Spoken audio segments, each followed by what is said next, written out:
Bold হয়ে গেছেন তাইজুল ইসলাম। খেলা শেষ, জিতেছে মোহামেডান স্পোর্টিং ক্লাব। এখন বাকি শুধু ম্যাচ শেষের আনুষ্ঠানিকতা।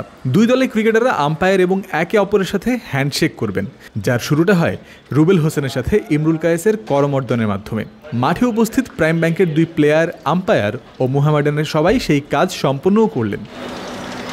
চিরাচরিত নিয়ম অনুযায়ী এবার মোহামেডানের প্লেয়াররা মাঠ থেকে বাইরের দিকে যেতে থাকবেন। প্রাইম ব্যাংকের ক্রিকেটাররা তাদের ডাগ আউট থেকে এগিয়ে এসে বিপক্ষ দলের সবার সাথে হ্যান্ডশেক করবেন, এমনটাই হওয়ার কথা। কিন্তু এমনটা হয়নি। প্রাইম ব্যাংকের কোনো ক্রিকেটারকেই আসতে দেখা যায়নি।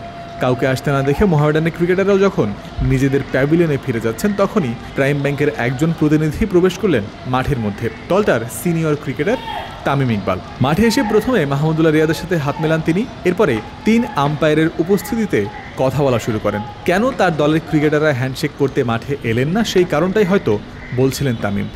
1, 2, 3 ঢাকায় জমি জিতে নিন 100% ক্যাশব্যাক সহ 20 কোটি টাকার পুরস্কার। পরবর্তীতে 3 আম্পায়ার চলে গেলে মোহামেডানের কোচ মিজানুর রহমান বাবুলের সাথেও কথা বলেন তামিম। শেষে চলে যান নিজেদের প্যাভিলিয়নে। এই আলোচনার একটা ইতিবাচক বা সুন্দর সমাপ্তি হয়েছে, সেটাই আশা করা যায়। কিন্তু এই ঘটনাটাকে মোহামেডান কিভাবে গ্রহণ করেছে? দলটার প্রতিনিধি রনি তালুকদার প্রাইম ব্যাংকের এমন আচরণকে অপেশাদার হিসেবে দেখছেন কিনা?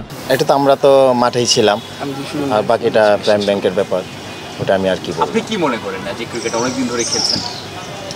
বললাম না, এটা ওনাদের ব্যাপার, ওটা নিয়ে আমার কোনো মন্তব্য নেই। ওয়ালটন ফ্রিজ কিনে অনেকের মতো আপনিও হয়ে যেতে পারেন মিলেনিয়াল। সেরা পণ্যের সেরা অফার।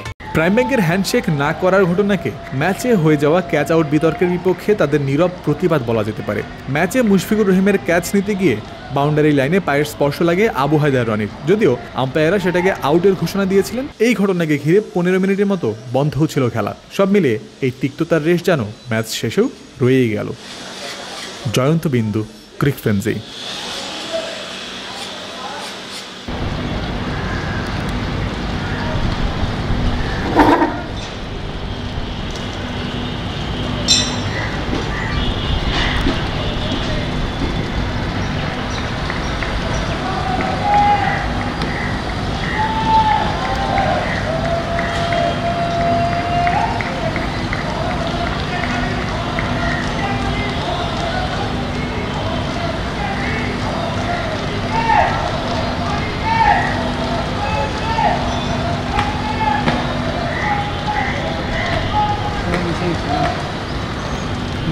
কাছ থেকে